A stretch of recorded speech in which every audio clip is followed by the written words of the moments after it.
This very planet Earth, we welcome you to a very somber Radio Biafra live broadcast on this very day, the remembrance of the Asaba massacre that happened on this same day, the 7th of October in 1967, during the era of genocide, what I prefer to call our own Holocaust in Biafra. Today we remember those that died. Today we remember those that perished. And we are going to honor them. We are going to remember them. I say good morning, good afternoon, good evening, and good night to some of you, depending on where you are domiciled around the world. We are live, we are direct, and we are coming to you via a variety of platforms on 102.2, 102.1 FM, CHK, across the length and breadth of Biafra land. We are on Radio Biafra app. We are also on satellite, and we are coming to you via Radio Biafra page on Facebook. Wherever you are and whatever you are doing, we ask you to please abandon it, get your pen and your paper, and come along with a dose of common sense, that we may do that which is right before the sons of men on this very earth and Elohim in heaven. Here we propagate this very gospel of redemption. We preach the truth and nothing but the truth, because we remain whiter than white and whiter than snow. Our mission is very simple: to restore Biafra, or we die restoring Biafra. We will not retreat an inch, neither are we going to surrender. Our mission, our purpose is to make sure that a very viable, beautiful, civilized country called Biafra is established in Africa. And that we must accomplish, not through any strength of ours or through any extraordinary intelligence nor intellect, but purely by the grace of the Most High, that we submit to very humbly every day of our lives. As I said, today is a very sad day, a day that will remain in infamy forever and ever, when our people were executed in Asaba for no other reason than the fact that they are Biafrans, and we have been suffering ever since. That is why we have insisted that our security and our well-being as a people can only be guaranteed within a free and prosperous Biafra, away from the damnable zoological republic, away from the evil and darkness, the mediocrity and the lawlessness of the zoo. And that also we must accomplish in our time. We must make sure that Biafra is restored in keeping with our promise to those that have gone before us. If not for any other thing, those of us who happen to domicile in Delta State must understand, appreciate, absorb, and reflect upon what happened to every grown male child in Asaba on this very day, nearly 52 years ago. We must proceed very speedily this evening. As I said before, if you do not have a pen and paper with you, you are doing yourself a great disservice, because this evening, this gospel will be propagated. This very evening, we shall enlighten. This very evening, we shall illuminate. This very evening, we shall bring to the fore that which they have hidden from us. For the truth shall prevail, because our only weapon is truth and steadfastness. If this is your first time of joining us, endeavor to tell those around you to join Radio Biafra this evening by tuning in. Also ensure that you join the nearest IPOB family closest to you, because we are the largest movement, the largest mass movement of its kind anywhere on this very planet, dedicated to the restoration of Biafra. And that is exactly what we are going to do. My name is Nnamdi Kanu. I am the leader of the indigenous people of Biafra. And by the grace of Elohim, a servant of the wonderful people of Biafra, I welcome you this evening. For some of you in far-flung places like California in USA, I know it is approximately 6 minutes past, either 10 or 11 a.m., I do not know. For those of you in Japan, I think it is about the same number of minutes, about 6 past. I believe it should be 2 or 3 a.m. in Japan. The same thing with Indonesia and also in Australia. And in all these places, there are IPOB families. And if you're listening to us from there, please endeavor to find one and join. Because here we say what we are going to do and we do what we preach. On this very hallowed platform, I welcome you, and we must pray.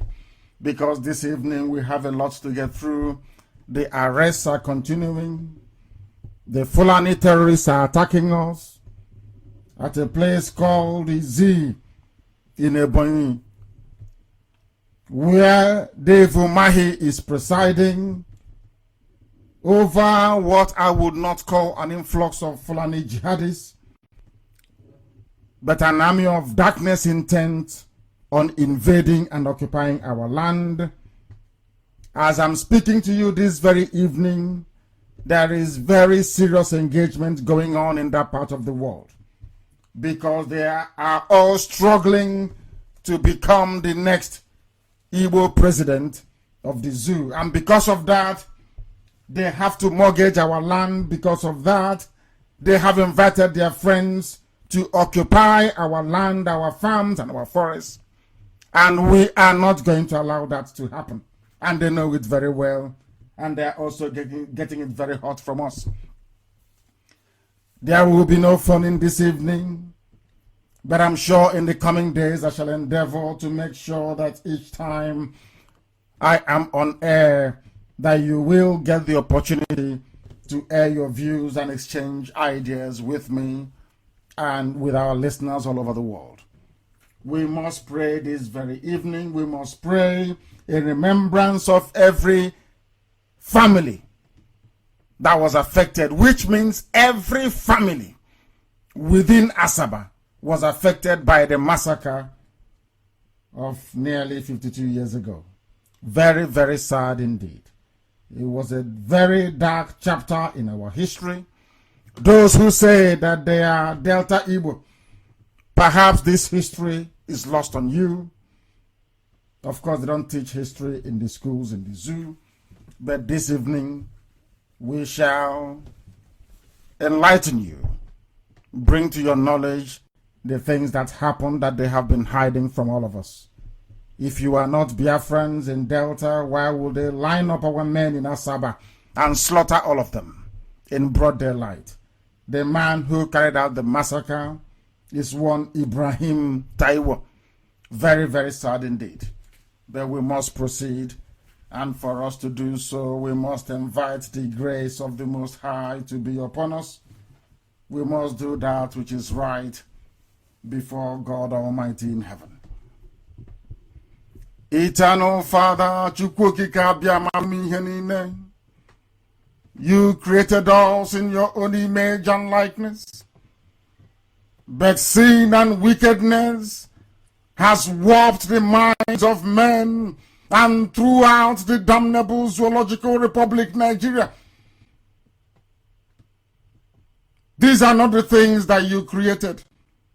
You never created Nigeria. Nigeria is a man-made creation. That is why it will come to an end. We beseech thee this evening to give us the strength, the courage, the wisdom, and the fortitude to endure all that we have been through, all that we are passing through now, and all that we are likely to encounter in time to come, because we know that freedom is not cheap. We know that freedom never ever comes on a platter. We know it has to be taken. We know it needs to be fought for. And that is everything that we are doing within our powers to ensure that your will is done upon the lives of your children. The world at large is watching, but from it comes no justice. There is no justice. What we have is injustice and brutal disregard for the rights of other people to exist as only you, Elohim, intended. You, Almighty Creator, you created Biafra and placed your people within it. Ahaba, which our haters renamed to Asaba, was the land that you gave to your children, and in it we shall dwell for eternity. We call upon thee, Heavenly Father, on this very day, for your grace to dwell upon us, for your mercy to abide with us always. Protect all the men and women that live within Asaba on this very day. Those our mothers that we are left without husbands, those our mothers that we are left without any sons, please, Father, protect them. Those that we are widowed as a result of the wickedness of the Nigerian army against those that you made in your image, please protect them. Oh Lord, when you are excluded from the hearts of men, we become unconscionable. The inevitable result is that people suffer, and we are suffering. There is so much injustice and corruption taking place in Nigeria today, not only in the lives of individuals, but also in the corridors of power and the council rooms of many states. We pray, O Elohim, that you will right all the wrongs that have been done to your children. You will right every wrong in this very world and vindicate those of us who are being treated unjustly. Keep us, Father, from taking matters into our own hands, for vengeance is yours and yours alone. Only thee, O Lord, in your grace and mercy we pray that you will give justice and peace to all those that have been cruelly and unfairly treated by their fellow man. And may injustice and carelessness that we Biafrans have had to endure become the means to draw us ever closer into your saving arms of grace. Grant us, O Elohim, a vision of your Biafra, as your love would have it, a world where the weak are protected and none will go hungry or poor, a world where the riches of your creation are shared and everyone can enjoy them, a world where different cultures and opinions can live in harmony and mutual respect, a world, a Biafra, where peace is built with justice and justice is guided by love. Give us the inspiration and courage to build it, this hallowed land of Biafra, through your grace and the blood shed in Asaba. We pray unto thee now and forevermore. He said, we must proceed, having prayed and committed ourselves into the loving arms of Elohim. This very gospel this evening will be preached. Some may not like it. Some are averse to the truth. But this truth we must preach. As I said earlier, if you have your pen and paper handy, that will be absolutely marvelous, because this is the finest university anywhere on this very earth, insofar as the study, understanding of the brain of a black man is concerned, this is the platform for you to come to. Between the 2nd and October the 7th of 1967, men in Nigerian army uniforms, they became beasts. They became wild animals and committed crimes against God in heaven and humanity at large. More than 5,000 people, conservatively speaking, we are rounded up in Asaba and brutally mowed down by the machine guns supplied by the British government. We have been suffering, or should I say we had been suffering before then. We have continued to suffer up until this very day because they hate us. Our enemies despise us because we are blessed. They do not want us to survive as a race. They do not want us to live in freedom, in liberty, and in justice. That is why they came after us, and that is why they will continue to come after us. Conservatively speaking, over 5,000 people were slaughtered in Asaba from soldiers of the 2nd Division, led by Murtala Muhammad, but the man who supervised the senseless slaughter of innocent people, the singular act of the greatest genocide ever performed on the continent of Africa. Or should I call it the 2nd Holocaust? After that, endured by the Jews in Europe. The man responsible for this gruesome and heinous act is a Yoruba man. His name is Ibrahim Taiwo. They lined up our people. Every able-bodied man in Asaba was killed in one single day. That means that our mothers were left without sons and our wives were made widows. This Ibrahim Taiwo, serving under the command of Murtala Muhammad, became a widow maker and made women childless. This they don't teach you in schools. That is why I feel very sad when I hear people from Ahaba, that is the proper name of Asaba, of course, talk about Biafra in such a condescending manner. I get repulsed by it because they do not understand history. For reasons best known to our enemies, they have decided to keep the truth away from the people of Delta. And that truth is being revealed this evening. The general officer commanding the GOC of the division was Murtala Muhammad.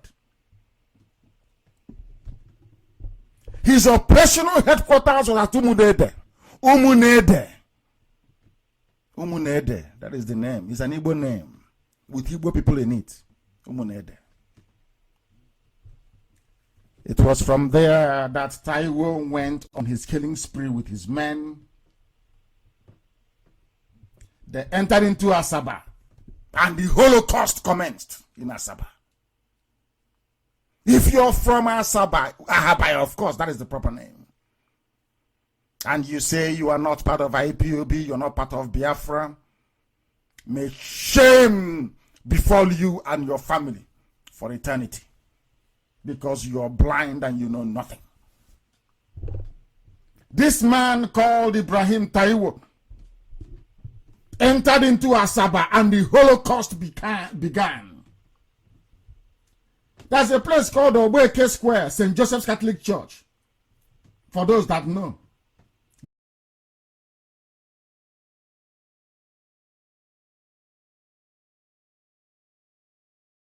These were the places that the massacres took place. Anywhere they go to, they ask the men to come out. That the war had ended. People will come out. They will line up the men and they will kill all of them. The Europeans don't want to talk about it. The Americans will not talk about it. Nobody wants to talk about what we went through as a people. I repeat, in modern history, that was the second most gruesome Holocaust that any group ever had to go through after the Jews. But nobody wants to talk about it. If you go, it's all about Rwanda and Rohingya. This was a place where Britain and some parts of the world decided that this race must be wiped away from the face of the earth. That is why when I hear people talking about Igbo presidency, I feel sorry for them. When a road is good, you use it more than once. We have been there before. Ironsi paid with his life. Azikiwe was relegated and disgraced into the office of Governor General and later became a ceremonial president, just drinking tea all over the place. You people never learn. You never learn anything from history. That is why IPOB is here, to remind you of who you are, where you're coming from, and where you're going. Our sight, our destination is freedom. That freedom can be found in Biafra, nowhere else. Not in a zoo, not in a restructured Nigeria, not in a regionalized Nigeria, not in a constitutionally sound Nigeria. No, it is within Biafra and Biafra alone. And that's where we're going to. Some of you may be persuaded by the allure of modern primitive politics in Nigeria. The syndrome of it is my turn, let us go and chop our turn. It will not happen. Not under our watch. It won't happen. If you reflect upon what happened in Asaba, you will understand how much they hate you. For you to appreciate how you are hated within, for you to understand how much they hate you, you need to understand Asaba massacre. Only then will you appreciate it, how much you're hated. And that is why they keep suppressing it. Nobody wants to talk about it. It concerns the Biafran race. It concerns the Igbo people. Why talk about it? It concerns the Efik and the Jaws. Are we not suffering? Are we not all suffering? Who is having fun? Are the Izon people having fun? The one that they call a Jaw? Are they having fun? I'm asking. They carved us, part of us, and put us in Ondo State. Part of Ijoland is in Ondo State. Of course, they will come with us. We can't leave them. We are in a mess in the zoo. And the sooner we understand this, the better for everybody. As when you're rejected by others, you don't reject yourself. Listen to what happened in Asaba, 7th of October, 1967, for you to appreciate that from birth, from your mother's womb, you have been hated and marked for destruction. They hate you. Why do you think I hate Nigeria so passionately? Because they hate us. They want us all dead. If they can. That was their plan during the war. Our brave Biafran soldiers stopped them. They wanted to kill everybody. What Ibrahim Taiwo did in Asaba, they wanted to do everywhere. They want to kill everybody up to the age of 10. Every male child. And then they will force them into the Al-Majri Islamic ways. And that will be the end of us as a people. Our soldiers said no. They kept fighting. They kept fighting until some measure of truce was negotiated. Because we never surrendered. Effiong never surrendered. That is a historical fact. A truce was negotiated. And instruments of surrender signed. We never capitulated in the battlefield. That is something you must understand. And this generation of IPOB is 100% more stubborn than those that fought between 67 and 70. And here is the reason why. They hate us. They want to kill us. If they have an opportunity, they will keep killing us. And I want everybody in Biafra land to understand this. If you're Ogoni, if you're Izon, if you're Ibibio, if you're Efik, you need to understand this. Death awaits us all in the hands of these people and our children, unless we rise up now to do something about it. I'll continue to tell you what happened. There's a place called Obeke Square, St. Joseph's Catholic Church, St. Patrick's College, a place called Cable Point. There's a place called Ogbe, Osowa. All these places, massacres took place of unarmed. That was where they learned it from, to kill people who are not armed. That is their specialty. That is the specialty of the Nigerian military. To kill unarmed civilians. That is what they specialize in. They have never won any war before outside. That they had the upper hand in the war against Biafra was because Britain was supporting them. Britain said nobody should supply arms to any of the parties fighting that very war. But to put it back, Britain negotiated with Russia to be supplying arms to Nigeria. Meanwhile, Britain was busy enforcing blockade that led to the famine that killed millions of people. That is a historical fact. If we had level playing ground to execute that very war, there would be nothing called Nigeria today. But that is analysis for another day. Let us proceed. Families were wiped out. The family of the Ojogus lost 10 members. Mike, Joe, Chukwuji, Moses, Omoham, Sam, Simon Oliver, Naji, and many more. No one was left. They will go into a family, there will be no one left in that very family. And do you know why they were doing it? Do you know why this Yoruba man did this? Because as I told you before, just like Tinubu, the Yoruba Muslims are the worst. An average Yoruba man is a very fine, erudite, urbane, sophisticated fellow. But when you enter into Kwara State and its environs, Ilorin, you encounter Yoruba Muslims. They are the problem. This man was killing people and slaughtering everybody in Delta. Once they came in, all the way from Ibanke, Iwakri, they kept killing and killing, village after village. We are wiped out completely by these people. Because Nzogu is from Panama. Nzogu is from Delta State. So how dare Nzogu kill Ahmadu Bello, Sadwana? A Yoruba man was now fighting a Fulani war for them. He wanted the same thing that Tinubu is doing today was what this man did 52 years ago. His name is Ibrahim Taiwo, just like Bola Ahmed Tinubu. The same breed of vampires, the same breed of doing everything to please the caliphate. They want to please them. He wants to be seen as a loyal Yoruba servant of the caliphate. He said to Motala, leave me, let me go and kill the Igbos. Let me go and kill the Biafrans. And as soon as they came in, they started killing. I'm giving you the names of the places where our people were slaughtered. Where they killed our people in Asaba. And surrounding areas as well. Even the Okonji or Iwala, it's too much. The names are here. I'm telling you.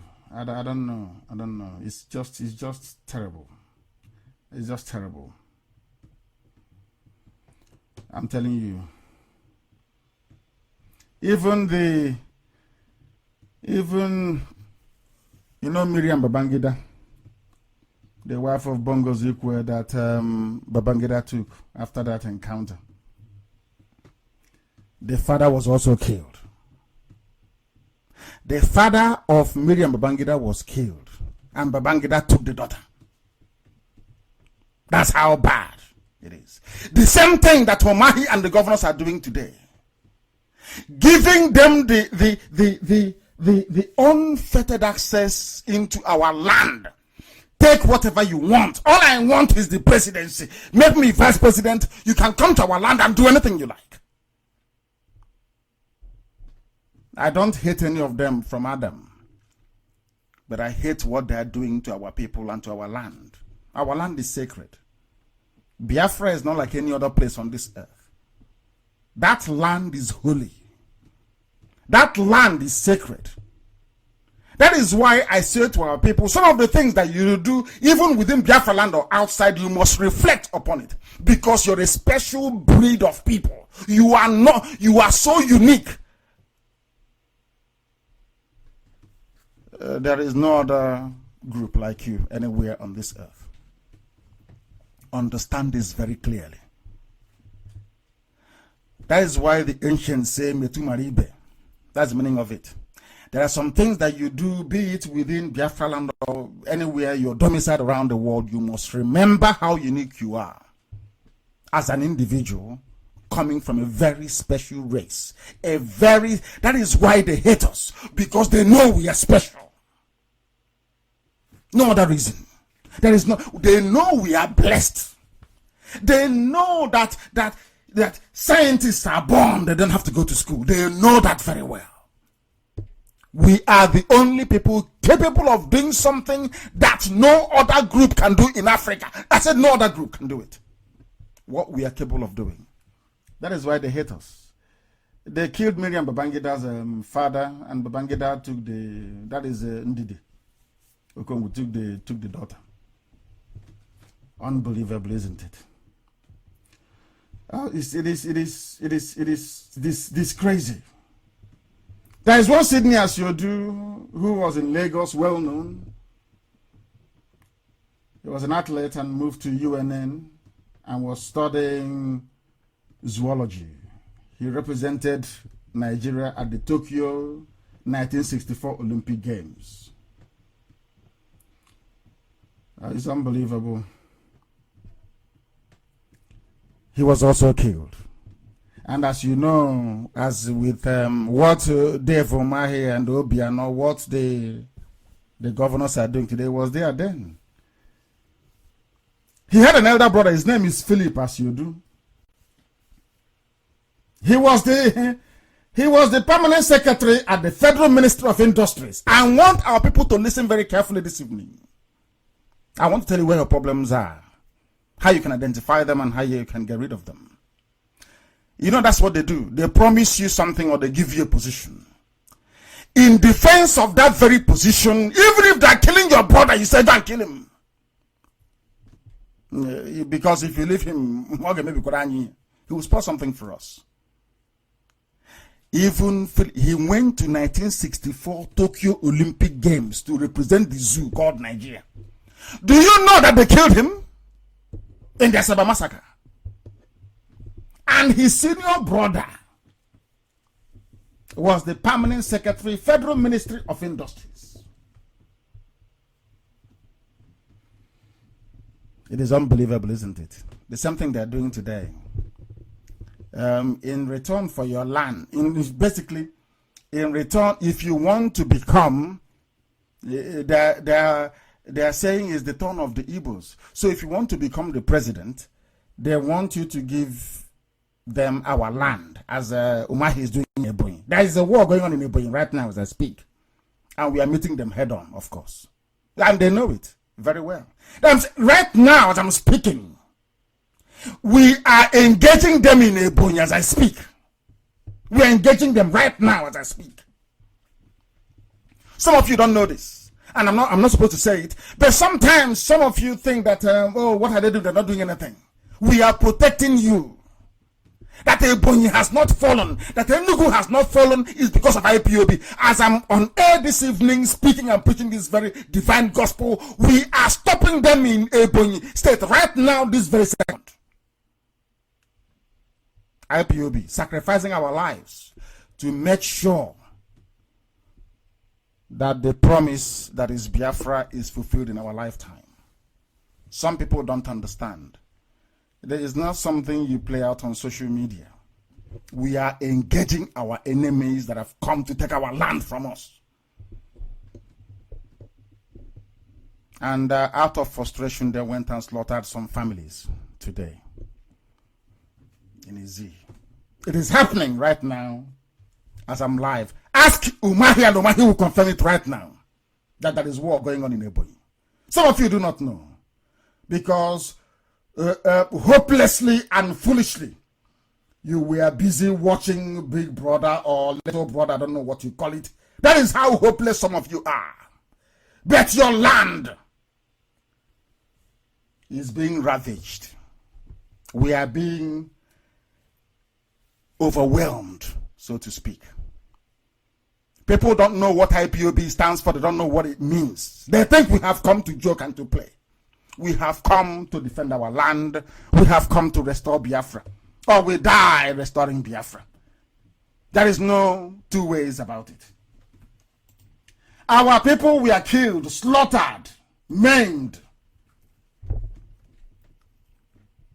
in Asaba and everywhere else around. What did we do? Nothing. Our crime is that Chukwukika Abiyama blessed us, made us very successful. Everywhere around the zoo called Nigeria, we were successful. It was an Igbo man, Nzogu, who wanted one Nigeria to be a better place that got us into this mess. So when people are talking about presidency, Igbo presidency, just say to them, have you people come again? It was your one Nigeria stupidity, your misplaced nationalism that got us into the mess we are in today. From Azikiwe to Ironsi to Nzobo, they put us in this mess we are in today. They have come again now with their useless presidency. It can never be well with them. It is very, very strange, but that was what happened. A lot of people perished. A lot perished and died in Asaba because that was how our enemies wanted it. Therefore, for those of you who think there is hope for we Biafrans in Nigeria, not minding the Asaba massacre, the newly released list of designated points to install toll gates in Nigeria should serve to remind you, in fact all of us, that this Biafra restoration being piloted by IPOB is the only way out of the misery and bondage that the zoo Nigeria has become for us. It's a death trap for us. I watched the footage of Anambra,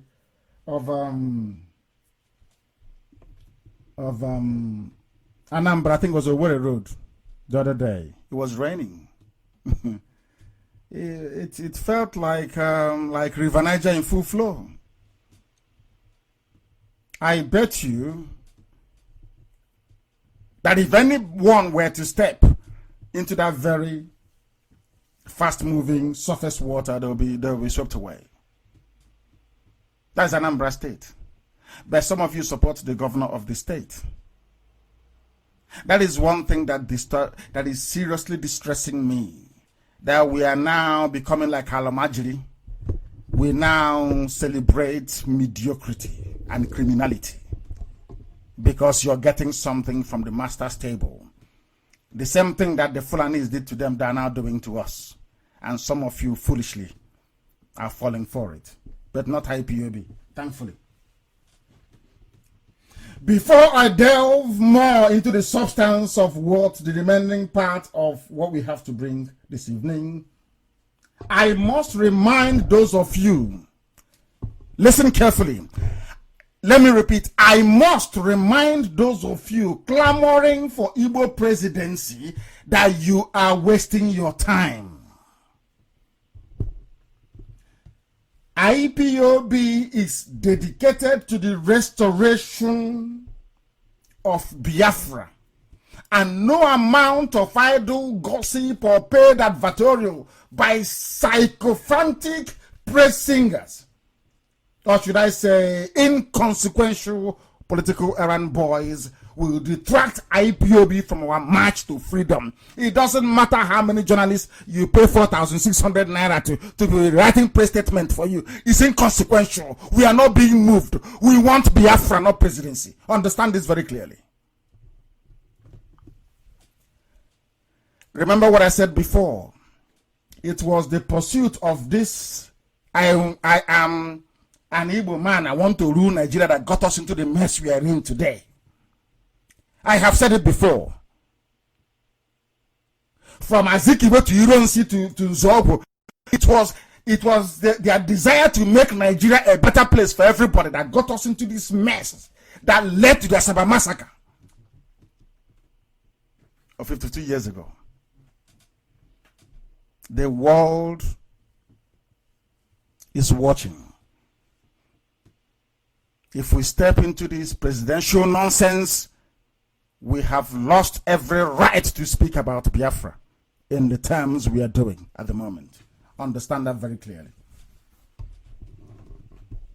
All those errand boys cannot stop us or detract us from our march to freedom. This 4-year cycle of is our turn, misplaced optimism, is not for IPOB. No. We have listened to our people. I don't know when they said we should go and vote out Jubril. And I warned them that your PVCs, they have come again. Oh. That case is still in court. They have come again with their new program of Igbo presidency. There's always a new program. Always to keep you busy. So you won't notice that you don't have any hospitals, you don't have any schools, you don't have any roads. Nothing is functioning. Nothing is working. All your eye is now fixated on 2099.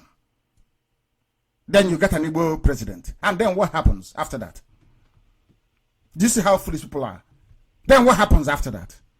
So if the idiot goes to Asarok, he would be sharing money door to door every blessed day. Is that what you think? Are you that foolish? People are queuing up for visas to USA, to Europe, to UK, to Japan, to God knows where else. The president or prime minister of these countries that you're struggling to go to, are they from your village? What matters is the policies, not the individual. Not where they come from. You're struggling to go to America. Are you related to Trump? Are you from his village? Does he know who you are? Do you see how foolish we black Africans are? So somebody's from your, and then so bloody what? Okay, Zibas is from Ungwa, but the police are in Ungwa burning down houses. Do you understand what I'm saying? He's from Ungwa. If this nonsense of it is our turn, let it be our man. If it is true, or to hold true, how come Okezi Ikpeazu is from Ungwa, and in his village, the police are there arresting people, burning down houses, the army are abducting and killing people, but he's the governor of the state? So do you think that if an Igbo man becomes president of Nigeria, somehow your life will be better? No, it's only for them and their praise singers. That's all. And then you will come back to square zero, talking the same nonsense over again after another 8 years. You people must be sick in the brain. Not for IPOB. So I am sounding this note of warning in advance. In advance. Of course, our hope and fervent prayer is that Biafra will be here before then. We must continue. The 4-year cycle of misplaced optimism is not for IPOB. The politics turn by turn is the turn of Yoruba. Tinubu is the turn of you. Just so pathetic. Nobody's asking what is your program. What do you intend to do? How do you intend to turn things around? It's so hopeless and wretched. It's our turn. And they're intellectuals. These are the people they claim are learned. What qualifies somebody is where they come from. That was why they ended up with a dead brain in Buhari that can't even spell his own name, with a forged certificate. Now he's dead. In the name of is our turn, they went to Sudan to go and bring a replacement. It's their turn. That is how foolish some of you are. And I feel sorry for you, honestly speaking. And they'll say PhD. Anyway, when you get PhD from a zoo university, what do you expect? Igbo presidency is like the second Niger bridge. It will never be completed. Maybe like Ogoni cleanup. They flagged it off the first time, second time, third time. Instead, they will go there to destroy people's houses. How about the 30,000 minimum wage? These are promises made. Or we will return you back to 86 naira per liter petrol pump price. What happened? None of these things will ever happen. What is a dream? It's what you tell a woman around 8, 9:30 in the evening. By 5, you change. 5, 6 in the morning, you start saying something completely different. That's how it is. It's to seduce you. So you stop supporting IPOB, you stop supporting Biafra, you start thinking about the contract when an Igbo man from your village or from your town is there. Because they know that you will always reason like a very foolish African man or woman, as the case may be. These are preview schemes. Second Niger bridge, Ogoni clean up, Igbo presidency, minimum wage, Enugu Igbo expressway. We will do this, we will do that. Airport in what's the place? I said we will build an airport in Aguleri. Airport, Lekwanande. With Chinese investors, they will build a new city in Aguleri. Whereas the one in Asaba cannot, a Boeing 747 cannot land there. They said it's too small. There's no drainage. Enugu is not working. Owo is not working. But they plan to. Have you forgotten that Stella Odua promised us that she will build, what's it called, an aircraft maintenance hangar somewhere in Obaro? And I asked her, without an airport? So that does it mean when the aircraft lands in Asaba, then we'll go and tow it or push it to across the river to come and so you can service it in Obaro? These are useless schemes. This is something as saying that the youths of today are the leaders of tomorrow. You know, it will never happen. Not in the zoo. These are inconsequential schemes, trivial, cooked up and designed to keep you gullible people in the zoo engaged and busy with your self-illusions. You're just insane. Insane. They're saying all these things so that when Tinubu comes, Tinubu will say, who has made the biggest noise in Igbo land? They will find them, they will give them maybe 200,000 naira. And you won't hear from them again. They are no longer articulating. It's now about Igbo presidency. They have no honor nor dignity. No honor and no dignity. The one they went for before has failed. Completely and totally. See how foolish they are? You don't know if they're voting an Igbo, if they allow you to bring your so-called Igbo president. After 2 years, they'll take permission from Britain and do a coup. Is the man in Egypt not a former military man? Is the man now leading Egypt not a former military man? You claim you're an Igbo man, they will kill you and they will kill your family and the military will take over. Britain will say, go ahead, we'll support you. What will you do? You say rest in peace and we leave it for God. People, you cannot reason beyond your nose. Because of the 2x2 you have in Lagos or in Abuja. That's all. You want to mortgage the future of an entire nation. Those championing this nonsense about one zoo, one Nigeria Igbo presidency garbage, and saying it is the turn of the Southeast, have cleverly forgotten, as they usually do, that not long ago, our own brother, Goodluck Ebele Azikiwe, that's his name, Ebele Azikiwe Jonathan, he was a Biafran, or I'm sure he's still a Biafran. He was the president of this Lugardian contraption called Nigeria. Can anybody tell me one visible landmark? Or one notable achievement attributable to Goodluck Jonathan whilst he was in office. Did he succeed in alleviating the economic, social, or political plight of our people? Let me even say, for the benefit of argument, of Niger Delta. Are they still not begging for amnesty, 60,000 naira every month? Are they still not begging to be pipeline security guards? He was there for 6 years. And then what happened? Even people like Donald Duke that did something in Cross River. Where is that achievement today? All gone to waste. People don't reason in that zone. They never ever reason. Always looking for the most expedient way out of every mess that they find themselves in. I like Goodluck Jonathan. I even like the wife more, Patience, because she's very vocal and a very strong-spirited woman. Can anybody point to one achievement of Jonathan in office? It was their turn. So they say, he's a Biafran. What was his achievement? Ordinary Enugu Iguacha, which he awarded, was not, they ate the money. Under Jonathan, second Niger bridge was not built, and you expect a Flanaman to build it for you. Unbelievable. Nothing happened. Niger bridge was not built under Jonathan.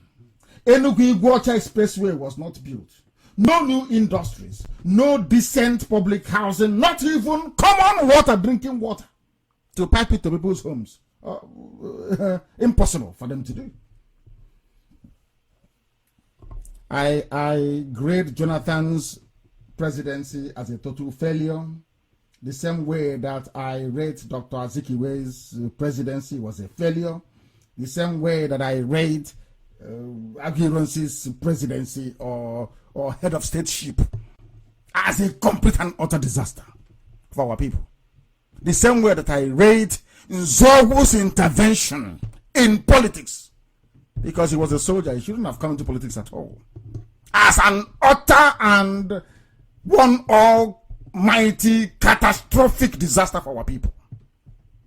Catastrophe it was. And you and I are suffering it till today. Asaba massacre is an example of that.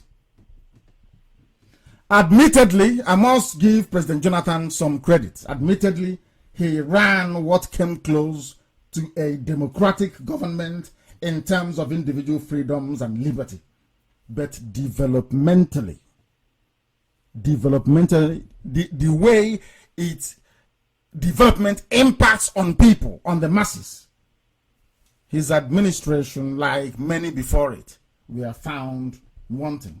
Forget all that we are the fastest growing economy and all that rubbish. I don't believe in that. If it doesn't impact on the people, no good roads, no good schools, no good hospitals, nothing, and you're saying you're growing, that doesn't make any sense to me at all. Before Jonathan, you have forgotten also those claiming it's our turn. There was a man called Olusegun Obasanjo. Are Yoruba people not suffering today? If having a Yoruba man as a president meant that their lives will somehow improve, why do we have brave men like Showore campaigning for a structural change in Nigeria, calling for a revolution now? Is he not a Yoruba man? And did he not witness a Yoruba presidency?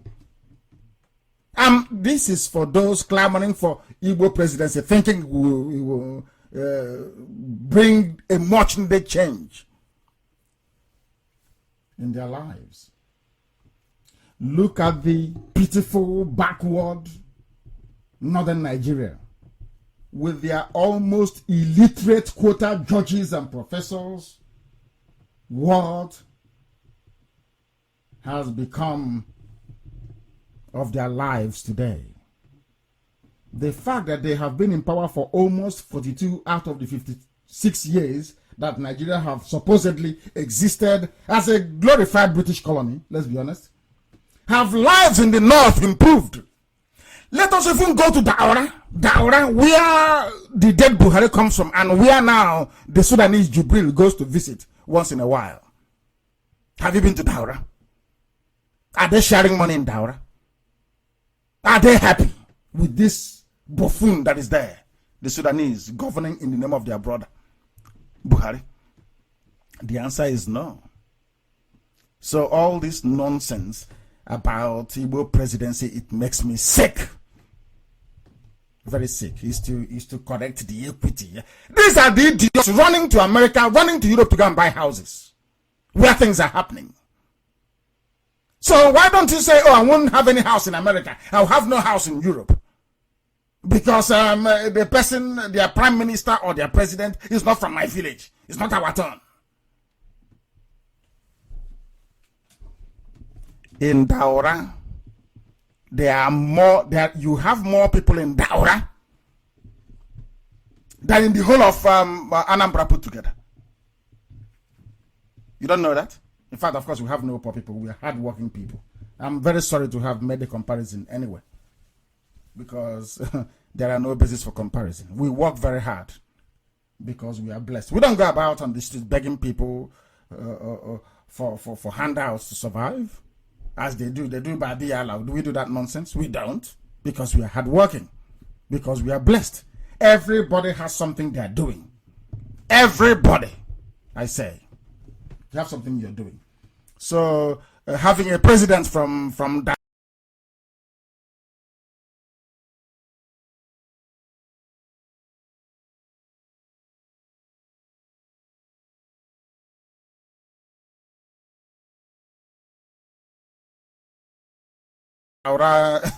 have not suddenly transformed their fortunes and have all become overnight. No, it doesn't work that way. Some know about President Biafra, which is the only thing that matters anyway. Assuming that we are serious improving our plight in the zoo called Nigeria. Those in the north, are they not being ravaged? Because the type of diseases you have in the north, I've never seen it anywhere else before. Chronic poverty, alamajiri everywhere, banditry, lawlessness, and corruption. Don't they have all these issues in the north more than any other part of the zoo? Where did they have IDP camps? Is it not in the north? Are they not the president? Are they not the chief of army staff, chief of secretary to the state, chief of staff to the president, Air Force chief, every security arm? Are they not the ones in charge? But they are on the streets begging for food.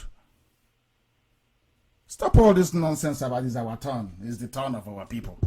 Why don't we do that? Is for lazy people. For lazy people.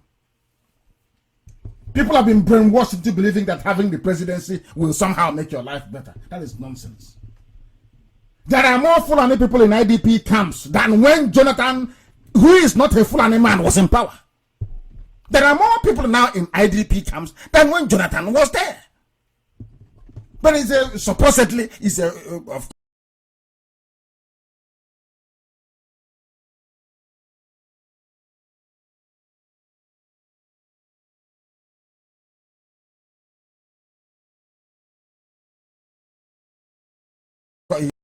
Jubil is there on behalf of the Fulani man. Are their lives any better? The answer is no. That is why we must reason. That is the essence of this broadcast this evening, so that we can at least be able to reason. We were sold this lie before that things will get better when it gets to the turn of your village. But what we get is the exact opposite. We will not allow ourselves to be deceived with the promise of presidency in return for surrendering our land to Miet Yala and other Fulani terrorists, as is happening in Ebonyi tonight. What we need is a revolution. And that, listen carefully, please, before I get quoted out of context. I use the word revolution. Our revolution is freedom for Biafra. Relentless pursuit of our freedom. People talk about Igbo presidency as if it will solve any of our problems. Is it not the same politicians that pocketed the money that was meant to for the reconstruction of Enugu-Iguacha Expressway that will be in charge? Is it not the same people? Is it not the same positions you have now? That Enugu and Echa Road is not passable. Is it not the same crop of people? Are you going to get somebody from the moon to come and be this Igbo president? It's from the same group of criminals. The same group of criminals. The same. They launder their image, they pay journalists and they write nonsense, the best governor, the this and that. And you all know you're deceiving yourselves. That is why when you go back home, you're still faced with the same problems that you had. That mosquito will still be there waiting for you to come back. So it can give you malaria. The mosquito won't go away. You don't know? Because even if you kill it by spraying insecticide, there are many more, breeding in the nearest filthy, stagnant water. They will come in the evening. Who told you that you get rid of mosquitoes by using insecticide? Of course not. You live in a clean environment if you want it to go. That's the only remedy. Or else new ones will come in, more aggressive ones will come in the evening. It's pure common sense. But I'm sure it's in short supply in Africa. But we give it to you in abundance. It is a lie that presidency will improve you. We will not allow ourselves to be deceived. They are taking our land. They go to Obiano, they say to Obiano, you know what, we've been looking around, it's the turn of the Igbos. You stand a very good chance. Meanwhile, include Mieti Yala in your government. And he will include them. And they're there. And he opened his mouth and said, Mieti Yala is in my government. The same promise they make to Ebonyi State Governor. You're good to us. It's your turn. He'll say, but what do you want? Give us his Z. We'll take it. And then you'll be the president. And they go to Abia and they tell that bumbling buffoon, you'll be the president. So when we go to your village and we're burning down people's houses and destroying their businesses and arresting everybody, don't say anything. And you'll be clapping and jumping up and down. It's my turn. Oh. It is that destructive selfishness we have, especially abundantly in the politicians. It's destructive selfishness. As long as they're okay with their families, the rest of it can go to hell. They don't give a damn. But some of you stupidly, as I must commend our coordinator in Texas that confronted those fools planning to invite Obiano to come to America. All their years in America, they've learned nothing. Is to invite a criminal so they can steal money belonging to the masses to bring to America so all of you can drink Hennessy and share it. Incredible. Incredible. What we need is a revolution, and ours is freedom. Ours is freedom, because the same criminals who will go in there, these bunch of cowardly Fulani slaves you have in government houses in the east, encouraging Mieti Yala, a terrorist group, to be raping our mothers. They are the ones you are going to vote for as your president, isn't it? The idea of Igbo presidency is a Trojan horse, and they want to use it to bribe us into dropping our agitation. But I wish to remind them that we won't retreat nor surrender. If you wish to continue being a slave in the zoo called Nigeria, that's entirely up to you and your useless Igbo presidency. But as for this IPOB which I lead, our destination is Biafra. Anyhow they want it, we give it to them. We are going towards Biafra. You either come with us or you relocate to the north and can stay with them there in Ugawasa. The time now is 3 minutes past 8 p.m. and 3 minutes past the top of the hour, wherever you are. This is Radio Biafra. We are live and we are direct, of course. On this very somber day, we remember those massacred in Asaba exactly 52 years ago. And also dealing with this very nonsensical issue of Igbo presidency. It is a Trojan horse, and they cannot bribe us. If you want to, or if you wish to continue being a slave in Nigeria, that's entirely up to you and your Igbo presidency. We are not going anywhere. Those clamoring for presidency as a means of enriching themselves and their families should instead submit themselves to, or their ideas to, a referendum, so that this issue of presidency versus Biafra will be resolved once and for all time. The notion that having an Igbo president will resolve the mess we are in, as a people in the zoo is the most idiotic and ill-conceived notion of politics ever to come out of Nigeria. We are not, by we I mean IPOB, we are not interested in your Nigerian presidency. All we want is Biafra. Those campaigning for Igbo presidency are doing so for their own selfish reasons, as simple as that. It can't solve anything. Are you more intelligent than Zeke? Look at all the idiots clamoring for presidency. Ask yourself this question. Are you more intelligent than Nnamdi Azikiwe? If Nnamdi Azikiwe could not change Nigeria or make the Alamajiris in the north to be able to reason like human beings, who are you to convince them? Who are you?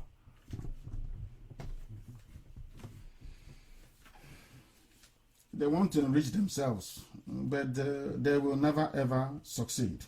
It is the highest insult. I read one of our brothers. He's a House of Reps member. His name is Eke. He said, give Igbo's presidency in 2023, end agitation for Biafra. Can you imagine such rubbish? Somebody will just wake up in the morning and be talking nonsense. You just wake up one early morning and all that will come into your brain is hogwash. Pure rubbish. And you open your mouth to pour them out to a media that will publish anything. Very sad indeed. IPOB is not a pressure group like OPC or the few Niger Delta resource control militants. There are Niger Delta militants that are real. When Avengers came, the original Avengers, those are people that we identify with. Not all these mushroom groups, resource control. With due respect, I repeat, with due respect to all badly informed analysts, columnists, and commentators, please note that OPC fought, and quite rightly too, what they saw as marginalization of Yoruba indigenes in their own land, especially in Lagos. Some, I must also emphasize, some Niger Delta militants fought for resource control or for an opportunity to become pipeline security guards. That is why some of them opted for peanuts in the name of amnesty payment in return for surrendering their liberty and dignity to the Fulani-controlled Nigerian state. For 60,000 naira per month, they abandoned freedom fighting. We are IPOB. Though a peaceful mass movement, we are singularly dedicated to the enthronement of liberty and freedom in Biafra through the liberation of our ancient land from the iniquitous grip of the zoo called Nigeria. Those foolishly mouthing their nonsense that IPOB is a pressure group are only doing so to pander to their own foolishness and ill-informed constituency of Fulani slaves that litter our land. Pressure groups do not ask for freedom, nor do they sacrifice their lives in pursuit of the noble ideal of liberation, as we in IPOB have done, is doing, and will continue to do until the full sovereignty of Biafra is restored. We want nothing to do with Nigeria, and the sooner they realize this, the better for us all. The poorly lettered commentators comparing this great IPOB to local Nigerian pressure groups are in for a shock. You are going to be shocked, I assure you. It's an insult to compare IPOB to a local pressure group campaigning for resource control, campaigning for a share of allocation. Is that why we are here? Why we have lost men? Why we have lost women? So that we can come and be talking about allocation?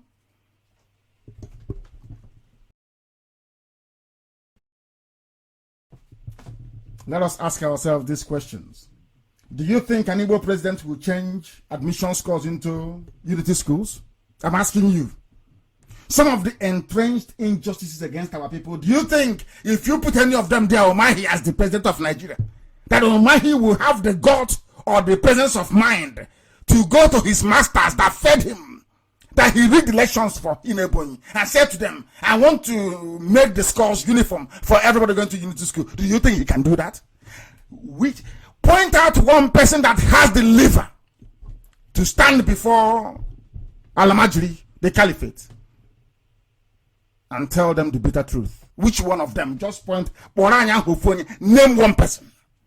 You see that is none. You saw how they dealt with Jonathan. At the end of his presidency, he was more like a woman. I'm sorry to say. Very weak. Reduced to nothing. I'm not saying that strength comes from locking up people when they criticize you. No, that is not strength. Decisiveness I'm talking about. He became more and more less decisive in his decision making. Because he had no choice. When they asked him to sack Hejrika, he did. Look at Burata, he should have been gone on retirement long time ago, but he's still there. That at the slightest success against Boko Haram, they said, you must sack Hejrika. Hejrika was sacked. Today they're all quiet. Goading all of you, go after IPOB. This thing IPOB is doing. But these were the same people defending Boko Haram when Hejrika was giving them hell. But some of you don't reason. If you don't have the mettle to stand up and defend your rights, how can you go to Aso Rock and face Al-Majri everywhere? They're everywhere.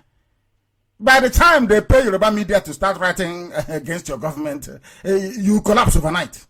And they'll take over. And they'll say we had to take over to stop things from getting out of hand. And Britain will say, go ahead and do it. Didn't you see the pictures of... let me ask you this. How many times have any British dignitary come to Biafra land? They always go to the north. All of them go to the north. Do you know why? They have an understanding with them. Because they are the house niggers. They are the house niggers. It's like Britain is the manufacturer of hard drugs and they're the distributors. The local street gang. That's who they are. They are nothing. That's why they don't go to school. They know nothing. And that's why they are the favorite, you see. So they should stop all that nonsense. Do you think any of these cowards can go and tell them to scrap the quota system they have? The same quota system that produced Ibrahim Tanko, the Chief Justice of the Aeroplane Turner, the Chief Justice of the Zoo. Do you think an Igbo president, who, by the way, in fact, will inevitably emerge from this pool of the slaves you have in Abuja now, or the idiots you have in government houses, giving our land to Miyetti Allah, working with Miyetti Allah? Miyetti Allah is the fourth largest, most deadly terror group in the world. Obiano came out openly and said, they are part of my government. Meanwhile, they are chasing IPOB to kill, torturing people. This is the person you will vote as president? And we are finished now. We will be the ones in danger. Not Al-Majri. We will be any day we make that stupid mistake, we will be the ones in danger. Look at their antecedents in office. Look at the way they behave. How many of them have stood up in the house? Apart from Abariba, of course. To challenge the North.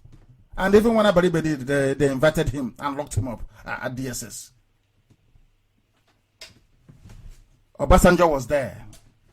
In case you have forgotten, Obasanjo was a military man and ex-head of state before he became a civilian president. Yet they caged him until he knelt down in front of Atiku to beg. So you don't know that? Somebody as powerful as Obasanjo is, they caged him. He had to kneel down to beg Atiku before he was released. That you're telling me that somebody like Omahi can go there and survive for 2 weeks? You are dreaming, or you don't know what politics is all about, especially in the zoo. We are not succumbing to this nonsensical Igbo presidency. What we want is Biafra in a democracy that will cherish the will of the people the way we were taught that democracy ought to be. In Africa, it is the will of those willing to pull the trigger that prevails. Do you know that no African country practices true democracy? None, not even South Africa. No single, there is not one African country that practices pure or true democracy. None. Biafra will be the first. They will learn from us. We have a lot to teach Africa, I assure you. Our will as a people is that we want Biafra, nothing more, nothing less. These quislings know that our blessed land of Biafra is crying out for freedom, and IPOB have done a lot of work, by the grace of God, of course, to unite our people under this singular purpose. The intention of those campaigning for Igbo presidency are the one Nigeria elements in our midst. They abhor freedom. They wish to remain slaves to their illiterate Fulani masters forever. They can go to the north to serve their masters, that is their business, but not in Biafra land. Go to the north and do your Ankaded and worship them over there. That's entirely your business. There comes a time when any grown man or woman will say that enough is enough. What we continue to experience with this government of Jubril al-Sudani, who is ruling, of course, in the name of the dead Muhammadu Buhari, is the worst forms of oppression, aided and abetted by Igbo governors and those wretched sycophants seeking Igbo presidency. The same APC today that labeled the muted introduction of toll gates a few years back as criminal are themselves today embarking on criminality. Remember the toll gate? This is to remind those of you clamoring for Igbo presidency. And I'm sorry I've had to dwell on this evening. I need to put this very matter to bed. A few years ago, they said, no, toll gate is criminality. Today, they've brought it in because they're criminals. You will never find your advocates of Igbo presidency condemn such dastardly proposal because they are busy telling you that Igbo presidency is all that matters. The same nonsense they fed us before the last Atiku Jubril election. They have come again. No more articulates. That one is gone. The new one now, the new mantra is Igbo presidency. Let us look at the proposed toll gate for Nigeria, for the zoo. Surprise, surprise. Of course I'm not. The Southeast leads with 56 toll gates. 56. We have no roads, so, but they are on top of the army of occupation, police occupation, all the checkpoints we have. They want to add another 56 more checkpoints on top of what we have. But this time around, they'll be giving you receipt as they're taking the money from you. Who proposed it? Fashola, a Yoruba man. We are coming, oh. But they say we don't have land. Remember that man? They said he's the emir of Arugungu. I don't know. He said they don't have land. You know, when they say Biafra, they say Igbo. They know what they're doing. They want to play their usual divide and rule. But when we remind them that Igbo is in Benue, Igbo is in Delta, Igbo is in Cross River, Igbo is in Akwa Ibom, Igbo is in Rivers, Igbo is in Kogi, you see them, they shrink. They say we have no land. Those without land now have the highest number of toll gates. What does that tell you? I told you before that they don't love you. They don't like you. They don't want you to be a part of them. The only reason why we are with them is because of the oil that comes from our land. That is all. And now that their Nama needs the grass in our land as well. So they are coming. But they have land, though we don't. But they are coming to take the land of those who don't have. Can you believe such nonsense? 56 toll gates for Southeast. 21 toll gates for South-South. Making it in total in Biafra land 77. This is the Fulani sanctioned toll gate. What are the toll gates for? You may ask. They are official extortion points, which means that on top of the over 300 police, army, and navy checkpoints in Biafra land, they intend to add another 77. This is a region where there is virtually no federal presence, no road, decent, adequate road infrastructure. But they are here allocating the highest number of extortion points on dilapidated, abandoned roads. This is how one Nigeria works. But those campaigning for Igbo presidency will not tell you about this. Second Niger Bridge, no money to complete it, but they are coming to collect money from us on toll gates. Can you believe that? You know, the whole thing sounds so bizarre. Sometimes if you put all these things down, write it down in a book, people reading outside will think it's fiction, it's not possible. Such a thing cannot happen. But it's happening in the zoo. That tells you all you need to know about them. This is one Nigeria. No money to complete Second Niger Bridge. But they have found money to build 77 kiosks where they'll be collecting money from us. Now let us look at other areas and see.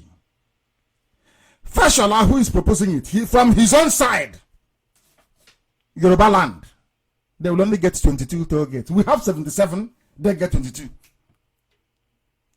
And how about those who rule Nigeria that say they have land, they have everything? North Central is only 14. They say they are more in population, though. They have more population than us. In the Northeast, that keeps producing one mediocre president after mediocre president. Only 9. But we have 77. And the Northwest, only 12. We have 77. What does that tell you about the zoo? Tomorrow you'll be saying you are part of one Nigeria without shame. These are the deplorable and pitiful conditions we are caged in within Nigeria as slaves. The most distressing and shameful part of this episode is that the Fulani Caliphate, through their Abba Kyari, you know Abba Kyari is the official president, for those who don't know. Abba Kyari, he was the one that recruited Jubril. He's the one that runs the zoo. He does all those answers. Jubril, you find Jubril reading during press and briefing. Is Abba Kyari that makes sure that he does it right. Abba Kyari is actually the official president, or should I say unofficial president of the zoo. He is the leader of the cabal that runs the disastrous administration in the name of the dead Buhari. They can no longer pretend nor hide their hatred for Biafrans. They hate us with a passion, and if you are in any doubt, visit your nearest checkpoint. Go to your nearest police station now. Go to the nearest army barracks. Go to the law courts and see how people who can barely read nor write the Fulanis are lording it over us on a daily basis. I'm asking Biafrans, if they don't hate us, why would we get 77 targets when they have 9 and 12? This is the regime that some demented Igbo, Efik, Izon, Ibibio, Idoma people come out to praise. Hey, APC is doing well. Oh. They are killing your people. But because all you think about is yourself and your family. Unlike us that is thinking about the well-being of everybody, including your mad selves. All you think about is your family. If I only had my family to think about, by now I'll be a multi-billionaire. But we are fighting for the well-being of everybody. But some of you are busy fighting for your own stomach and that of what you will leave for your family when you're long gone. Let us also look at their so-called security response from the army. The various operations going on around the zoo. Boko Haram is busy ravaging them in their God-forsaken arid Sahel. Whereas the Vandals are busy scavenging in the east in the guise of Operation Python Dance 4. They had Operation Python Dance 1 only this January. Now they have 2 operations in a year. Before it used to be 1 operation in a year. Now it's 2 in a year. Trying to justify the perpetual illegal occupation of Biafra land. I must point out that this so-called one Nigeria people have joined the mass murderer Yakubu Gowon in praying for unity. As they are killing them in the north, ravaging their land, Gowon is busy praying for unity. It should not be lost on all right-thinking people that Operation Python Dance is the legal cover the Fulani Jihadi army is now using to justify the perpetual military occupation of Biafra land, despite the fact that we are not at war. The war is happening in the north. The banditry is in the north. The kidnapping is in the north. The lawlessness is in the north. The terrorism is in the north. But they're bringing their army to the east. Operation Python Dance, to check criminality. But the palace of an emir has been burnt by terrorists. How, if you have all the soldiers you have in the south, in the east, were to be redeployed to the north, there will be no Boko Haram.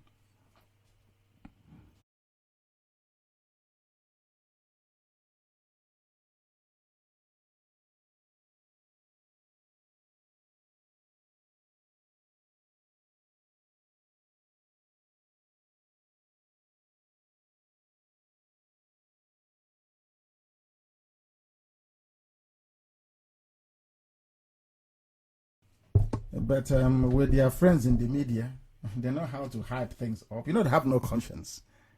Hey, there is lawlessness and criminality everywhere, and they come. But you know that Elohim, that we serve, is very faithful. The more they're running around like headless chicken in the east, Boko Haram is gaining ground in the north. So they'll have no homes to go back to. Those who launched the so-called Operation Python Dance for to aid the advance of Fulani, that is what they're doing. The only reason why you have this is to aid Fulani advance their militia, the Yetiala terrorists, to help them to advance into our land and take it over. Because once we confront them, they'll go and call them from their barracks. They'll come and defend them. Some of you don't know that that's what has been happening. When I read some comments on social media, I laugh. Ignorance is a disease, honestly. Some of you don't know what IPOB is doing. Without IPOB, you would have been gone. By now, you'll be singing Babi Allah somewhere. You'll be gone. They will continue to do our work because that's what Chukwu Kikabiama asked us to do. I want to ask Buratai the following questions. It's very, very important. What was the outcome of Operation Python Dance 1, 2, 3? What was the outcome? What lessons did you learn? Who are the people responsible for the supposed insecurity in the country, which you periodically deploy your murderers in uniform to curtail? Once in a while, they say there's insecurity everywhere. Who are the people causing the insecurity? Is it not your fellow Fulani terrorists and bandits? They're the ones going into farmlands and raping women, kidnapping people for ransom. And you bring soldiers into our land. I don't understand it. I just don't. Is there any part of Biafra land that is suffering from the menace of insurgency? The way the supposedly peaceful north is menaced by lawlessness from his fellow Fulani men. I'm asking Buratai a question. Is there any part of the British Zoo called Nigeria that is suffering from insecurity, if not the north? I mean, they call Arewa North, and I don't mean Middle Belt. They call Arewa North. Are they not the ones suffering this insecurity? Are they not the ones in IDP camps? Why, therefore, have Buratai focused his devilish attention on the east? I want to ask Buratai, since he's a general, he claims he's a general. No doubt another certificate forging, cannot read, cannot spell, cannot write general from the north, because it's all quota. They have a quota. I want to ask him if he knows the duties of a soldier in peacetime. Is the army of a country supposedly primed to fend off external aggression or to fight perceived enemies. What is their job? What is the job of the army? Is it to fight external aggressors or to fight people from within? Or to fight people within? What is the job of the army in any country of the world? You know, when Buratai says we are doing this to check security, people laugh because you're Africans, you don't reason very well. You are in a democracy. The army is there. The reason why an army exists, the reason why Britain brought a standing army to the zoo is so they can have fertile ground to take people when they have wars elsewhere. After independence, the essence of an army is to defend Nigeria against anybody seeking to attack Nigeria from outside. That is the meaning of an army. To defend against external aggression. But you deploy army on the streets all the time to intimidate because they don't understand what democracy is. A Fulani man don't know what democracy is. They are feudalists. They have feudal lords. They do rank a day. They have an emir. They go and lie on the floor in front of him, begging him for fura de nunu to drink. That's their nature. That is their life. We are not like that. We are Republicans. All men and women, I hasten to add, are born equal before God and before the laws of the land. Not so in the North. We can't be in the same country with them. It's not possible. Chalk and cheese don't mix. That is why they're bringing the army, because they don't understand how to deal with people in a democracy. So that is why any little thing they bring their army. And that is why there is lawlessness in the North. They don't understand what it means to militarize a civil society. They are now reaping the benefits in the North. And you see what will happen to them. Why is the army being used to kill innocent civilians? Why? Anyway, I don't blame them. I blame the Southeast governors. They are the, I don't know.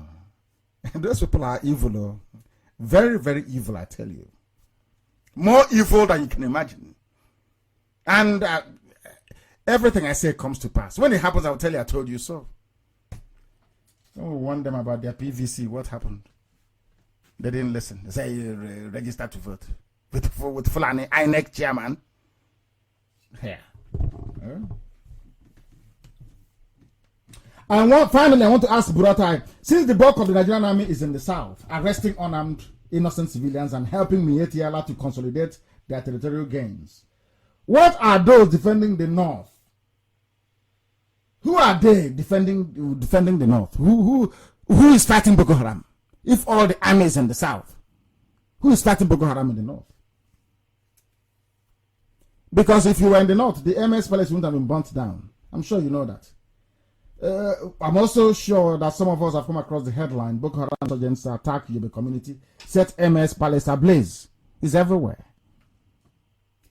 Every year, anti-insurgency, move the generals to Borno, do this and do that.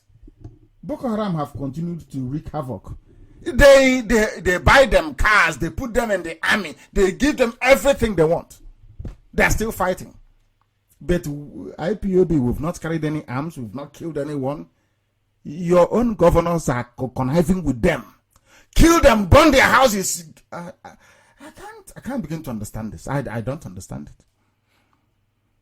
And one day, okay, Zibazu will pay. And the day he pays, some of you you go to social media and you'll be writing nonsense as usual. And we will say we told it to happen.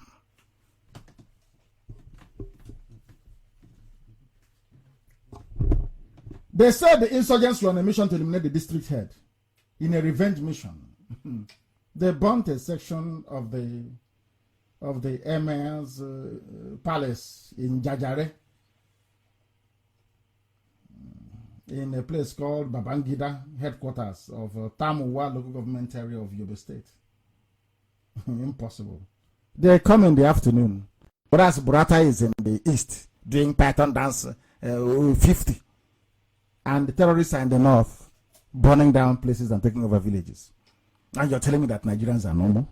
You're telling me that a Nigerian is a human being worthy of respect?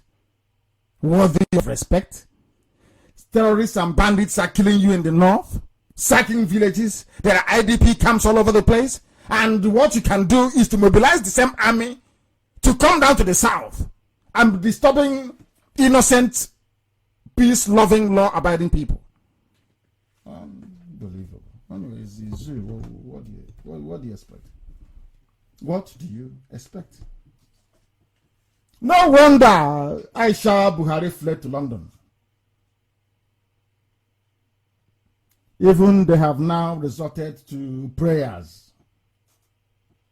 Even the terrorists, the Al-Majri in the north, the Caliphate, they are now calling on prayers to tackle terrorism menace they themselves created, while Fulani soldiers are deployed to Biafra land to be harassing innocent citizens. They are praying for Boko Haram to go away and all forms of insurgency, whereas they're in the south, fooling themselves, claiming they are fighting insecurity, whereas insecurity is in the north. World Health in the north, UN this in the north, UNICEF in the north. Even the money they said German government gave them, is it not in the north they're going to spend it? Because of IDP camps and insecurity. But they're in the south, disturbing, hard-working, law-abiding people. They are now going spiritual in the north. APC is now praying. I think it was Governor Zulum or whatever it's called. They called 30 clerics for prayers. In the north, they rely on prayers to tackle terrorism and insecurity.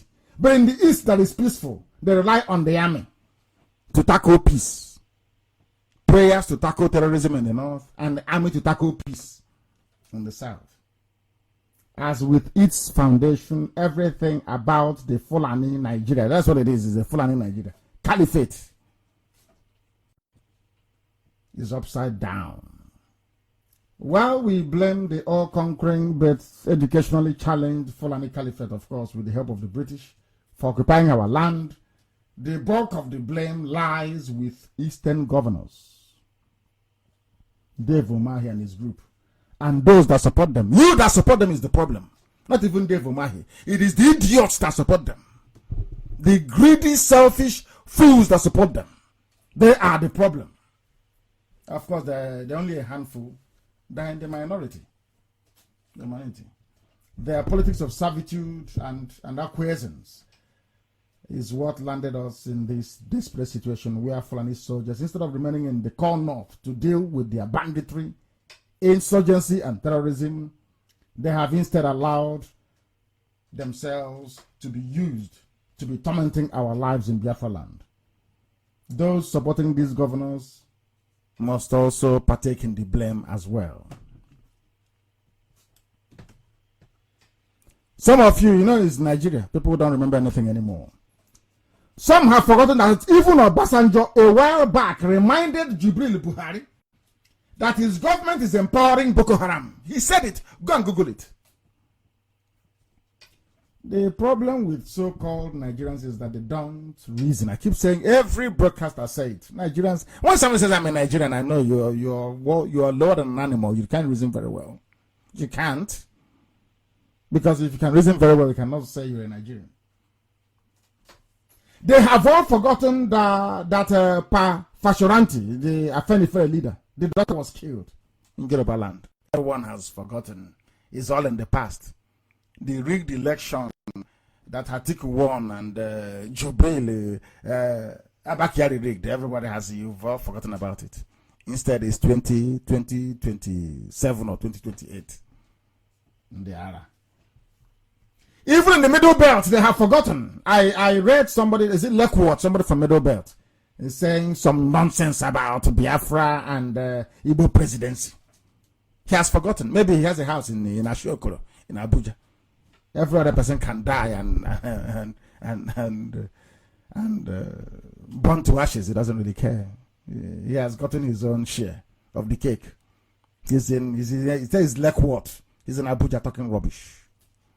These are the people that Fulani groomed to serve their purpose in the Middle Belt. I'm warning him not to meddle into Biafra affairs, just to stay where you are and serve your Fulani masters if that's your portion in life. And stay away from Biafra. We are not interested in any stupid Nigerian presidency. We are not interested. Not one bit. We are not interested. You are from the Middle Belt. You've forgotten how your land was lost to Miyetti terrorists. Fulani headsmen killing you, renaming your villages, raping your wives and your children. And all you can do is to talk about Biafra. The people are seriously condemned, I'm telling you.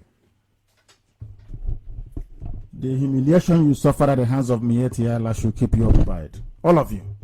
Was it not a while back that Danjuma said you must all now defend yourself? And you're coming to dabble into Biafra. He said his name is Lekworth. I don't know who he is. He was talking about Biafra and presidency. I will suggest, seriously suggest, because there are some people that I respect talking about Igbo and their presidency. I will seriously suggest that they confine it. Let them take their presidency and go and do whatever they like with it. As for us, our destination is Biafra. No one is going to stop that from happening. These people have no morals and no honor. They have no dignity. They don't know what it means anyway. It's an English language, so they won't even understand the meaning of it. Thank heavens we are fighting for an ideal nation in Biafra and not the zoo. They have closed the border. They will not speak. The border have been closed down. The border closure in Nigeria is continuation of economic strangulation of Biafrans. That's what they do. We have no seaports, we have no airports, we have no roads. But they're going to build 77 toll gates. Don't forget that. And even the borders, they are closing it. I ask you to bring your pen and your paper this evening because there's a bit of work to do. Because some people don't quite understand what is happening in Africa. We are in serious mess. You know, when I say it, people say, "Oh, the way he says it turns me off," because you don't actually understand what written law is. What it's all about. You don't know what written law is. We'll get to that later. And how written law, ECOWAS. You see, this border closure is actually against the ECOWAS treaty itself. It's just like saying you're moving goods and services across the borders of European countries. Who searches you? Don't you see all those big lorries, those of you that live in Europe, traveling, crisscrossing one country to another? Who stops them? Nobody. Let's continue. It's very important you understand this. The border closure is to suffer Biafrans, nothing more, nothing less. And I want Amakeko to post the video of people actually smuggling rice in the north and the pictures. Let the world understand that there are people smuggling. The northern borders are open, but the southern borders are shut. That is Nigeria for you. And the customs of, should I say, the Supremo, the Comptroller General, whatever rubbish they call him, is actually a Fulani man. He's in the south, overseeing border closures in the south, but in the north, the borders are open. And people are telling me that they are normal in Nigeria. This is okay. Oh, dear me. It did not start today and it will not end unless we get our Biafra. That's the only savior. The only savior. To provide some semblance of context in this very matter, I would like Biafrans to please refer to ECOWAS treaty ratification. Go to Google it, just type it in Google, ECOWAS treaty, and read. And see if it is compatible with the border closures that they have. When it is time for litigation, you will not see all these useless lawyers in Nigeria litigate. Even if it is gossip, they start yapping rubbish. The closure of the boundaries is illegal. It goes contrary to the provisions of ECOWAS, a treaty that they all signed in Abuja. Oh dear me. They allow me to come here every day, teaching me, lecturing them for nothing. All the traders affected should just go and hire a half-decent lawyer and file a suit, either in Cotonou or any of the West African countries, because the closure of the border is illegal. It runs contrary to the conventions, or should I say the Treaty of ECOWAS. It's there, and I'm going to tell you now where to find it. Very easy and simple. To provide some semblance of context, I must tell you, go back to ECOWAS Treaty ratification.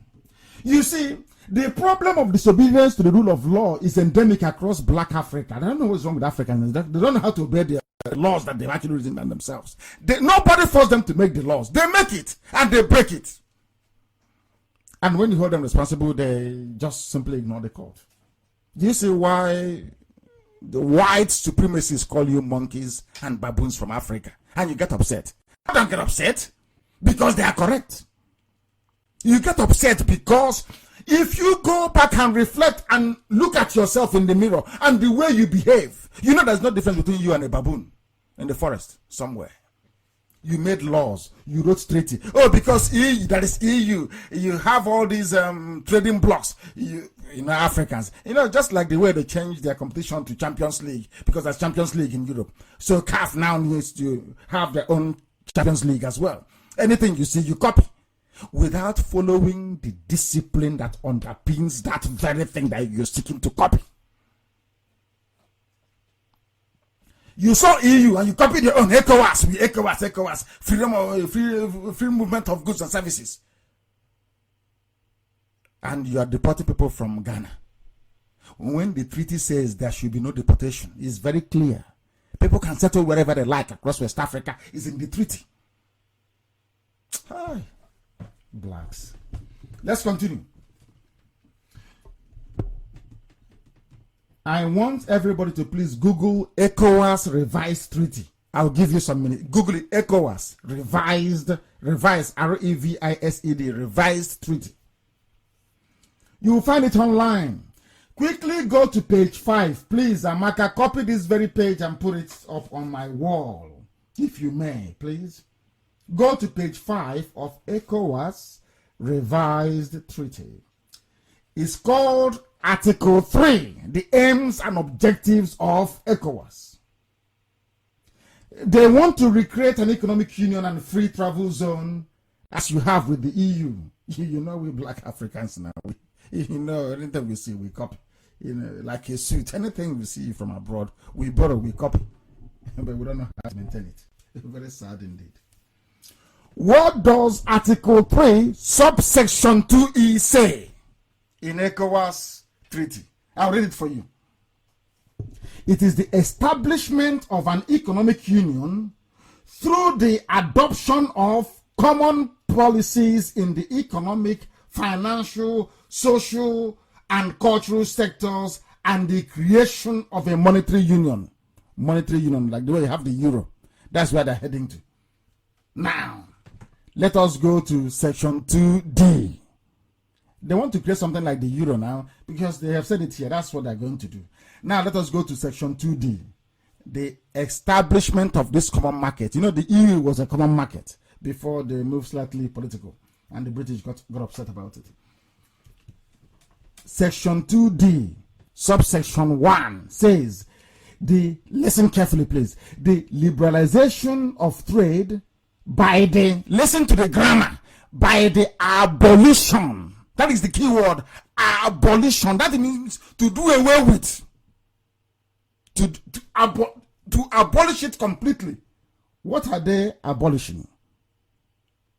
Amongst member states, as they said, customs duties levied on imports and exports, and the abolition, another word, strong abolition again, among member states of non-tariff barriers in order to establish a free trade area at the community level.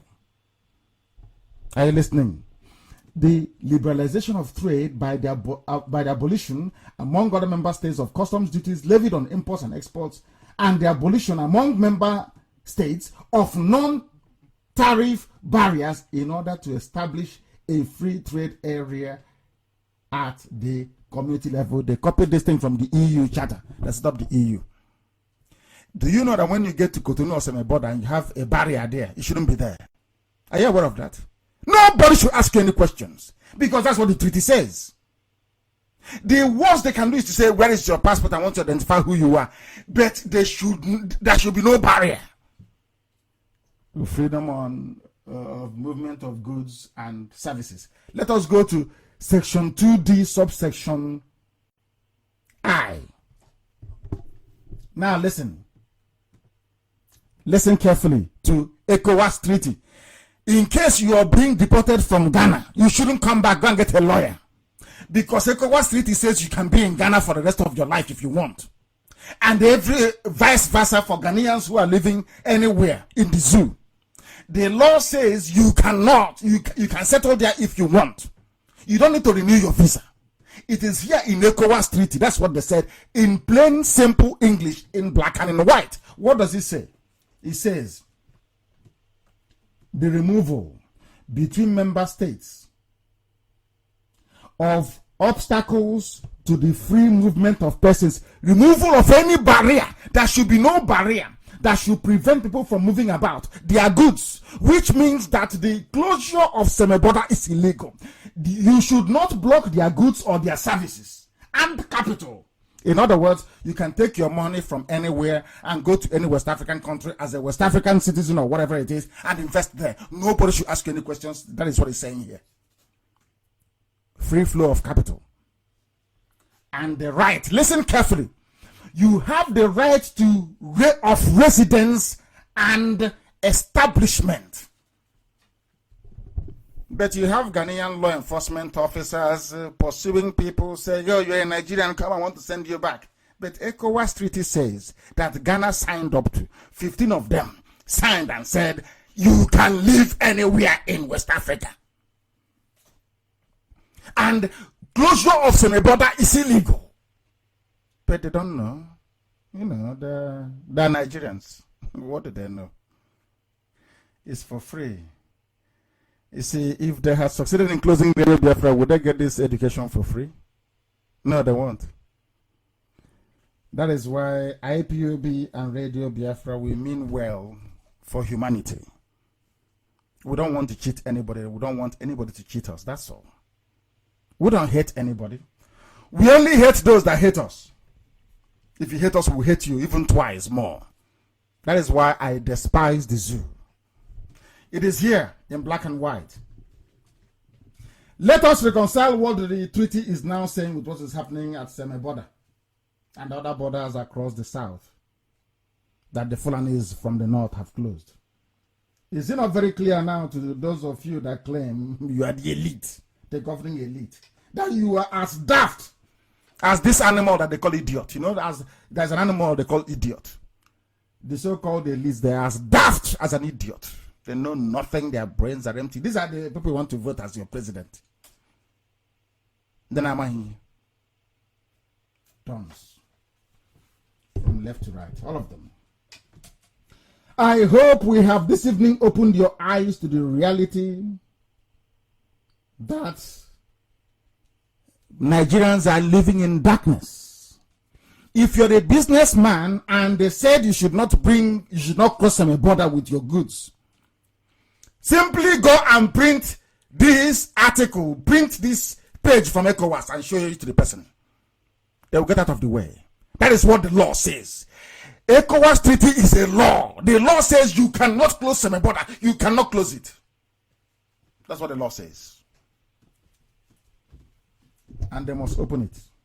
They are doing their thing there. You know, that's exactly what happened when they charged us with terrorism. And when we went to court and we asked them to prove it, prima facie, they all fell apart. When they were closing the border, they thought they were trying, they are being vindictive towards Biafrans. But even that, with your own pen, Obasanjo with his pen signed and said, semi-border must remain open for the life of this treaty.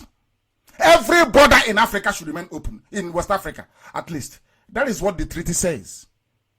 The same way, somebody flying from Germany to Belgium, do you pass through immigration? The answer is no. You just cross and go because it's Schengen to Schengen, EU to EU. When you copy something and do it the way it's supposed to be done. Not copy and mess everything up. Black people. Unbelievable. Pathetic you are. How pathetic some of us are in having not recognized that this is the worst form of economic strangulation, contrary to what ECOWAS Treaty says. This is an area that calls for immediate legal action, both in Nigeria, where they litigate on inconsequential issues, but when the meaty or heavier ones come up, you see them floundering all over the place. The borders should be open because it's against the law. This is against the law. And it was designed deliberately to punish a specific race and tribe. What are the people that import critical food items? Who are they if not Biafrans? Who imports, who is into importation if not Biafrans? You do your maths and you will know. And tomorrow you tell me you're in Lagos, you believe in one Nigeria. Everybody knows the My Adua border. If you know it, you know it. That is where they are. It is not too far from Buhari's hometown, the dead Buhari, not Jubilee. Jubilee is from Sudan. That is where they use bicycle and motorcycle to go across the border to go and bring bags of rice. And some of you are busy talking about one Nigeria, when they are busy shutting down your borders and going to Niger and to Chad to go and bring in rice. As somebody quite rightly said, what is the name of this gentleman who wrote something? He very cleverly, he wrote very, very cleverly. His name is Adeti Lewa Adetomiwa. I think that's his name. I don't know if I pronounced the name correctly. He wrote very, very brilliantly. He said, closing border to stop smuggling of goods you don't produce at home is stupidity. Of course, everyone knows that. Charging high tariff on all goods you don't produce or have alternative for is extended stupidity. But you are talking to Alamajiri, you are talking to Fulani Caliphate. They are deaf, they are dumb, they forged certificate, they didn't go to school. How do you expect them to understand? Certificates are forged. They asked Tanko Ibrahim, where is your certificate? He said, Tamais ate it. He is the Chief Justice of Nigeria based on affidavit. Jubril is there based on affidavit. They don't read, they don't understand. So how would they know what you're talking about? They don't know. And those that thought before they were immune from Fulani headsmen, they are suffering it today. Because there's a place called Inkek village in Okanafun, the local government area of Akwa Ibom State. They have killed a farmer there. But Buratai said he came because of insecurity in the east. But his people are the ones doing the... Wherever you find any insecurities, Fulani, now they have gone and killed somebody in Akwa Ibom. Because they want our land.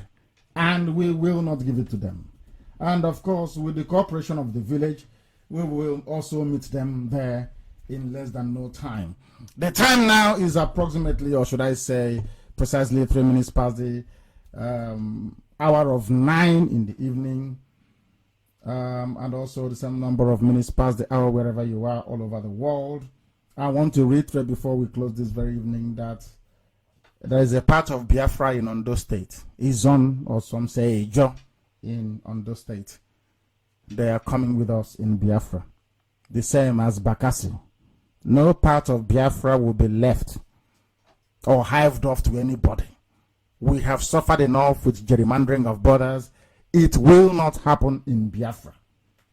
And on that very note, I bring tonight's proceedings to a close. Once again, we pray and remember those that died 52 years ago in Asaba. Those who were murdered and massacred by the Nigerian army. May Chukwokika grant them eternal rest. And because of their loss and the pain is left in our hearts, we shall pursue Biafra to its logical conclusion. And we shall be free. Here on this very hallowed platform is Radio Biafra, is where we worship. Here. Because we must always speak the truth. And that truth is what is setting Biafra free. Not because of what we do. What we do accounts for part of our success. But above all, because we stand on the truth. That is why we keep marching forward. And Chukwokika Biama in heaven, whom we worship, is our God. Thank you very much for listening from me from here. It is good evening.